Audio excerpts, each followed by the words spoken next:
चलिए, तो अब हम करेंगे रिएक्शन विथ वाटर। वाटर के साथ रिएक्शन करने पर हमें क्या मिलता है, ठीक है, मेटल्स नॉन मेटल्स कैसे मिलते हैं। Late us see how metals and non metal react with water. चलिए अब हम देखते हैं कि जब मेटल और नॉन मेटल रिएक्ट करते हैं वाटर से तो क्या बनता है, ठीक है। Sodium metal is very reactive. देखो, सोडियम मेटल जो होता है वो बहुत ज़्यादा रिएक्टिव होता है। It react vigorously with oxygen and water. वो जब वाटर या ऑक्सीजन के साथ रिएक्ट करता है तो बहुत ज़्यादा रिएक्ट करता है। A lot of heat is generate in the reaction. और बहुत ज़्यादा हीट जनरेट होती है अगर सोडियम वाटर के साथ रिएक्ट कर रहा है या ऑक्सीजन के साथ रिएक्ट कर रहा है इंडिविजुअल, तो क्या होता है, बहुत ज़्यादा हीट जनरेट होती है रिएक्शन में। It is there for store in kerosene. और यही कारण है कि सोडियम को क्या खुले में नहीं रखा जाता है, ठीक है। अगर वो ऑक्सीजन के कांटेक्ट में आएगा या वाटर के कांटेक्ट में आएगा, यदि हम उसको ऐसे खुला छोड़ देंगे या खुला रख कहीं स्पेस पे रख देंगे तो क्या हो जाएगा, वो बहुत तेज़ी से रिएक्ट करने लगेगा और आग भी लग सकती है, फायर भी हो सकता है ना। तो इसलिए इसको स्टोर किया जाता है केरोसिन के लिए, केरोसिन में, है ना। तो अब इसको हम समझते हैं 4 पॉइंट एक्टिविटी में। इसमें क्या बोल रहा है, देखिए, to be demonstrated by the teacher. During demonstration, special care should be taken that the size of the sodium metal piece is roughly the size of wheat grain. It should be held with a pair of tongues. देखिए, इसमें ये बोल रहे हैं सबसे पहले तो ये आपको टीचर की निगरानी में करना है, ठीक है। और इसमें सबसे ज़्यादा जो सावधानी रखने वाली चीज़ें वो क्या है, कि पहली चीज़ तो ये है कि जो सोडियम का साइज़ होना चाहिए वो गेहूं के टुकड़े के बराबर होना चाहिए। उससे ज़्यादा बड़ा होगा तो फायर भी हो सकता है, ठीक है। और जो सोडियम का टुकड़ा है उसको या तो आप क्लिप की हेल्प से उठाइए या टोंग्स पेयर जो होते हैं उनकी हेल्प से उठाना है, ठीक है। अब इसमें करना क्या है, take a 250 ml beaker glass tumbler, या जैसे आप नीचे देख रहे हैं यहाँ पर, ठीक है, ये जो ग्लास टम्बर आप देख रहे हैं, तो 250 ml बीकर लेना है, ठीक है। फिर half of it with water, इसको हाफ वाटर से फिल करना है। Now carefully cut a small piece of sodium metal. अब इसमें क्या करना है, सोडियम के जो पीस हैं उनको कट करना है, ठीक है। Dry it using filter paper and wrap it in a small piece of cotton. अब इसको क्या करना है, फिल्टर पेपर से सुखाना है उसको, ठीक है। और कॉटन का जो पीस है उससे रैप कर देना है और उसी पीसेस को, ठीक है। Put the sodium piece wrap in cotton into the beaker. और जो आपने सोडियम पीस को सुखा के जो कॉटन से रैप किया है उसको आपको बीकर में डालना है। ऑब्जर्व केयरफुली, और देखना है कि क्या होता है। During observation keep away from the beaker. जब आप इसको ऑब्जर्वेशन करेंगे तो आपको क्या करना है, बीकर से दूर रह कर देखना है, ठीक है। When reaction stop touch the beaker, जब क्या होगा, रिएक्शन क्या हो जाएगा, स्टॉप हो जाएगा तो आप बीकर से टच कर सकते हैं। व्हाट डू यू फील, तो क्या फील होता है। Has the beaker become hot, तो क्या बीकर गर्म होता है। Test the solution with red and blue litmus paper, और फिर उसको टेस्ट करना है किससे, लिटमस पेपर से, रेड और ब्लू लिटमस पेपर से। इज़ द सोल्यूशन एसिटिक और बेसिक, तो ये जो सोल्यूशन है वो आपका एसिटिक है या बेसिक है, ये आपको इसमें करके देखना है, ठीक है। You observe that sodium react vigorously with water. आपने क्या ऑब्जर्व किया कि सोडियम जो है वाटर के साथ रिएक्ट कर रहा है बहुत ज़्यादा। Some other metals do not do so. बहुत से मेटल ऐसे होते हैं जो ये नहीं कर पाते हैं, जैसे कि आयरन रिएक्ट विथ वाटर। जैसे आयरन जो है वो भी मेटल है, लेकिन जब वो वाटर के साथ रिएक्ट करता है तो बहुत टाइम लगता है।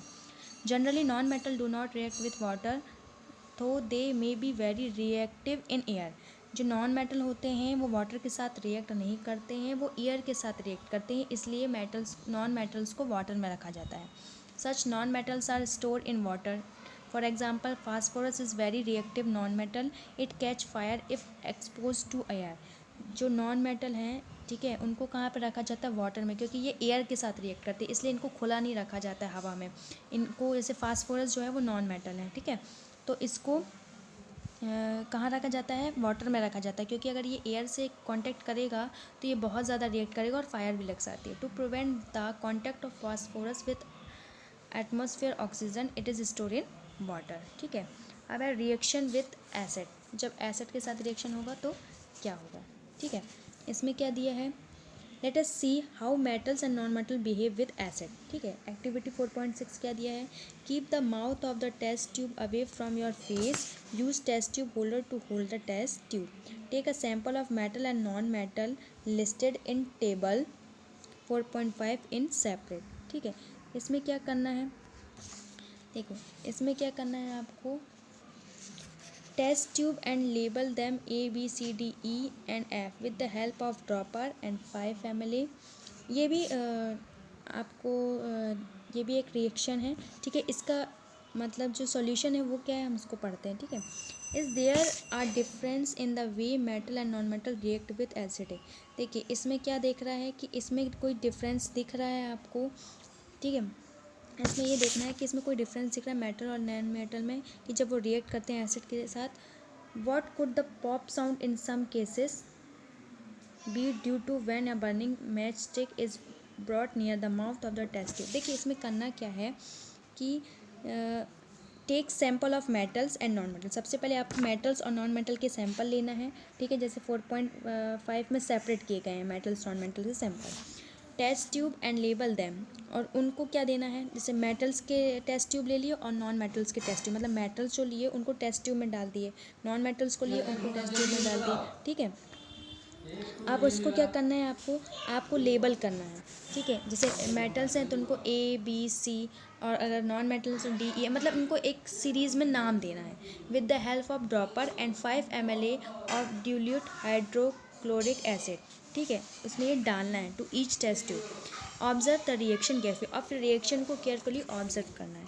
If no reaction occur in a cold solution, यदि आपको कोल्ड सोल्यूशन मतलब कोई भी रिएक्शन नहीं मिलता है सोल्यूशन, ठीक, कोई भी सोल्यूशन में रिएक्शन नहीं मिल रहा है, warm the test tube gently.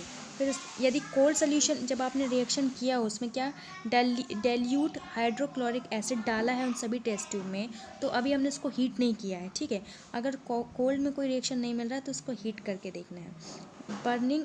Bring a burning match stick near the mouth of each test tube. आपको मैच स्टिक जला के सभी टेस्ट ट्यूब के माउथ पे लेके जाना है, ठीक है। Repeat the same activity using dilute sulphuric acid instead of the dilute hydrochloric acid. और यही सेम एक्टिविटी आपको कहाँ पर करनी है, यहाँ पे the same activity using dilute sulphuric acid के साथ करनी है, ठीक है। और फिर ऑब्जर्वेशन को रिकॉर्ड करना है।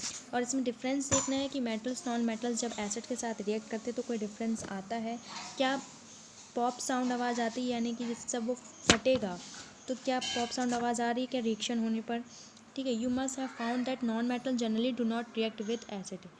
मतलब आपने ये देखा होगा इसमें ऑब्जर्वेशन में, जब आपने ये किया होगा ये एक्टिविटी, कि नॉन मेटल जब एसिड के साथ रिएक्ट करते हैं तो वो कोई रिएक्ट नहीं करते हैं, ठीक है। एंड प्रोड्यूस हाइड्रोजन, बल्कि हाइड्रोजन गैस प्रोड्यूस करते हैं, that burn with a pop sound, ठीक है। यू मस्ट हैव नोटिस, ठीक है। तो यहाँ आपने ये देख लिया, इसमें क्या कुछ पॉप साउंड होगा, ठीक है। और फिर आपने यहाँ पर क्या नोटिस किया, यहाँ लिखा है ना, you must have notice that copper does not react with dilute hydrochloric acid even on heating but it react with sulphuric acid. आपने यहाँ पर ये भी देखा कि जो कॉपर मेटल है, मेटल जो है वो डेल्यूट हाइड्रोक्लोरिक एसिड के साथ रिएक्ट नहीं करता, कोल्ड में भी और हीट में भी, ठीक है। लेकिन किसके साथ रिएक्ट करता है, सल्फरिक एसिड के साथ, ठीक है। अब यहाँ हम देखेंगे रिएक्शन विथ बेसिस। एक्टिविटी 4.7 क्या दिया हुआ है, to be demonstrated by the teacher during the preparation of sodium hydroxide solution. Care should be taken that pellets of sodium hydroxide are handled with a plastic spatula। देख यहाँ पर आपको ये teacher की निगरानी में ही करना है, ठीक है। सोडियम हाइड्रोक्साइड सोल्यूशन होगा यहाँ पर, इसको आप इसके जो पैलेट्स हैं, सोडियम हाइड्रोक्साइड के पैलेट जो छोटे छोटे टुकड़े हैं, ठीक है, उनको आपको हैंडल की हेल्प से लेना है, ठीक है। और हैंडल क्या, यानी प्लास्टिक स्पैटुला से लेना है। Prepare fresh solution of sodium hydroxide in test tube. एक टेस्ट ट्यूब लेना है, ठीक है, और उसमें आपको फ्रेश सोल्यूशन सोडियम हाइड्रोक्साइड का बनाना है। Dissolving 3/4 pellets of it in 5 ml water. 5 ml water में 3/4 पैलेट्स डालना है। Drop a piece of aluminium foil into it, और इसमें एल्यूमिनियम की फॉयल ड्रॉप करनी है। Bring a burning match stick near the mouth of the test tube. अब जो आपको स्टिक लेनी है और उसके टेस्ट ट्यूब के माउथ पे लेके जाना है, ठीक है। ऑब्जर्व केयरफुली, अब आपको यहाँ पर क्या करना है, ऑब्जर्व करना है केयरफुली, ठीक है। ये हम आगे देखेंगे।